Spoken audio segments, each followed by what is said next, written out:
अब की बार 400 पारचा नारा देत भाजप लोकसभेसाठी कामाला लागली आहे। भाजपच्या प्रत्येक नेत्यांसह पदाधिकाऱ्याला 2 बूथची जबाबदारी देण्यात आली आहे। या बूथवर 51% मतं मिळवण्याचं टार्गेट देण्यात आलंय।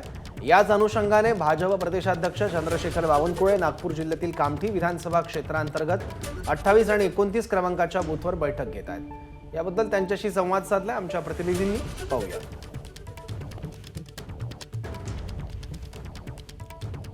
संघटनेची बांधणी करायला बूथचे जे कमिटीज आहेत त्यांची संपूर्ण कामाचा आढावा घेण्यास सुरुवात करण्यात आलेली आहे। बावनकुळे साहेब, 51% मतांचा टार्गेट तुम्हालाही आहे, पक्षाच्या प्रत्येक नेत्याला तो टार्गेट पूर्ण करायचा आहे। मी सुपर वॉरियर म्हणून या बूथवर काम करतो आहे। 28 आणि 29 बूथ माझ्याकडे पक्षाने दिले आहे आणि या बूथवर 51% पेक्षा जास्त मतं मिळण्याकरता आम्ही बूथस्तरीय कार्ययोजना तयार केली आहे। 24 विषयाला धरून ही कार्ययोजना आहे। मला वाटतं आम्ही ज्या पद्धतीने या बूथवर अशी परिस्थिती आहे की विरोधकाचाही बूथ लागणार नाही अशी परिस्थिती या बूथवर दिसत आहे।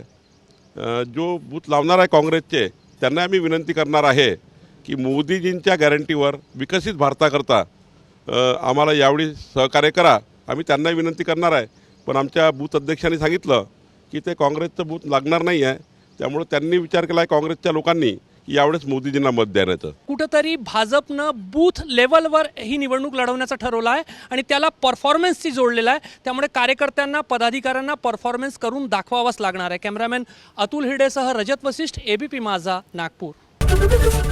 एबीपी माझा, उघडा डोळे बघा नीट।